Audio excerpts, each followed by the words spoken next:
Hello everyone, welcome to my channel DOE worksheet with Preeti. चलिए हम अपनी ये एसएसटी की वर्कशीट स्टार्ट करते हैं। कार्यपत्रक 35 तिथि है 10 दिसंबर 2021। विषय है सामाजिक विज्ञान। कक्षा 8वीं के बच्चों के लिए ये वर्कशीट दी गई है।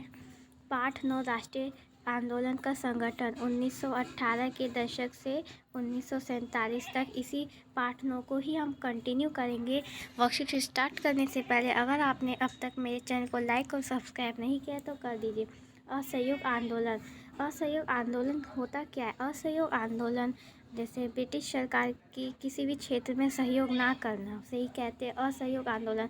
असहयोग आंदोलन के तरीके: विदेशी कपड़ों की होली जलाई गई, विधानमंडलों का बहिष्कार कर दिया गया था और अंग्रेजों द्वारा दी गई उपाधियाँ वापस लौटा दी गई थी, जैसे नाइटहुड की, टाइगर।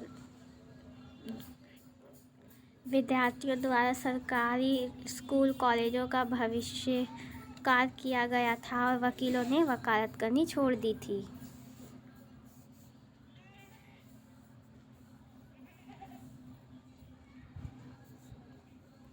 अपने अपने अर्थ। गांधी जी के आह्वान का समाज में विभिन्न वर्गों और समूह में अपने हिसाब से अर्थ निकाला। खेड़ा गुजरात में पाटीदार किसानों ने अंग्रेजों द्वारा थोपे गए भारी लगान के खिलाफ अहिंसक आंदोलन चलाया। तटीय आंध्र प्रदेश और तमिलनाडु के भीतरी लोगों ने शराब की दुकानों की घेराबंदी की गई और आंध्र प्रदेश के गुंटूर जिले में आदिवासी और गरीब किसानों ने बहुत सारे वन सत्याग्रह भी किए और उन्हें यकीन था कि गांधी जी उन पर लगे कर कम कर देंगे और वन कानूनों को भी ख़त्म करा देंगे।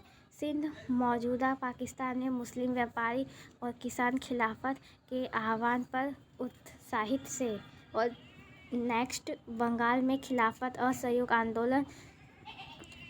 आंदोलन के गठबंधन ने ज़बरदस्त सांप्रदायिकता एकता को जन्म दिया।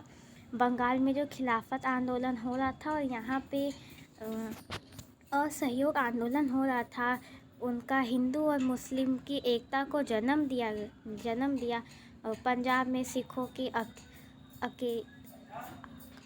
अकाली आंदोलन ने अंग्रेज़ों की सहायता से गुरुद्वारों में जमे बैठे भ्रष्ट महंतों को हटाने के लिए आंदोलन चलाया गया था। और असम में चाय बागान मजदूरों ने गांधी महाराज की जय के नारे लगाते हुए अपनी तनख्वाह में इजाफे की मांग करना शुरू कर दिया। और किसानों को लगता था कि गांधी जी ज़मींदारों के खिलाफ उनके संघर्ष में मदद करेंगे। खेतिहर मजदूरों को लगता था कि गांधी जी उन्हें ज़मीन दिला देंगे आदि। उन उदाहरणों के माध्यम से हम देख सकते हैं कि लोग गांधी जी को एक तरह का मसीहा मानने लगे, जैसे उनको भगवान मानने लगे थे गांधी जी को। उन्हें मुसीबतों और गरीबों से छुटकारा दिला सकते हैं और गांधी जी हिंसा के सख्त खिलाफ थे। इस कारण जब एक भीड़ ने 1922 में उत्तर प्रदेश के चौरी चौरा पुलिस थाने पर हमला कर उसे जला दिया, उससे 22 पुलिस वाले मारे गए, तो गांधी जी ने असहयोग आंदोलन ख़त्म कर दिया। यहाँ पे कुछ प्रश्न दिए हैं, हम उसके उत्तर देखते हैं। प्रश्न 1, आपके विचार से असहयोग आंदोलन का क्या अर्थ है? फर्स्ट क्वेश्चन का आंसर है, मेरे विचार से असहयोग आंदोलन का अर्थ है कि विशाल जन समूह के द्वारा किसी कार्य में सहयोग ना करना। हमारा सेकंड प्रश्न है, असहयोग आंदोलन में कौन कौन से तरीके अपनाए गए? इसका उत्तर है, सेकंड का आंसर है, विद्यार्थियों द्वारा सरकारी स्कूल कॉलेजों का बहिष्कार किया गया। और ये सेकंड है हमारा सेकंड पॉइंट, वकीलों ने अदालत छोड़ दी, अंग्रेजों द्वारा दी गई उपाधियाँ वापस लौटा दी गई और विदेशी कपड़ों की होली जलाई गई।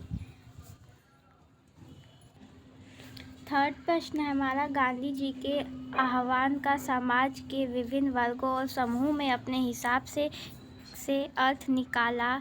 इस कथन के उदाहरणों द्वारा पुष्टि कीजिए। थर्ड का आंसर है, आंध्र प्रदेश के गुंटूर जिले में आदिवासी और गरीब किसानों ने बहुत सारे वन सत्याग्रह किए। उन्हें यकीन था कि गांधी जी उन पर लगे कर कम करा देंगे और वन कानूनों को ख़त्म कर देंगे। और सेकंड पॉइंट है, किसानों को लगता था कि गांधी जी ज़मींदारों के खिलाफ उनके संघर्ष में मदद करेंगे और खेतिहर मजदूरों को लगता था कि गांधी जी उन्हें ज़मीन दिला देंगे। फोर्थ प्रश्न है हमारा, गांधी जी ने असहयोग आंदोलन को वापस लेने का फैसला क्यों किया? क्या आप इससे सहमत होते? आप अपने उत्तर के पक्ष में तर्क दीजिए। इसका आंसर होगा, गांधी जी हिंसा के सख्त खिलाफ थे। इस कारण जब तक भीड़ में 1922 में उत्तर प्रदेश के चौरी चौरा पुलिस थाने पर हमला कर उसे जला दिया, जिसमें 22 पुलिस वाले मारे गए, तो गांधी जी ने असहयोग आंदोलन ख़त्म कर दिया। ये हमारा है फोर्थ का आंसर।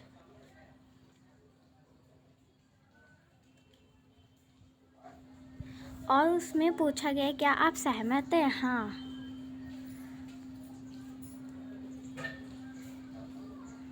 हाँ सहमत होते। अगर आप, ये थी हमारी एसएसटी की वर्कशीट। अगर आपको ये वीडियो पसंद आई हो तो प्लीज़ लाइक और मेरे चैनल को सब्सक्राइब कीजिएगा। थैंक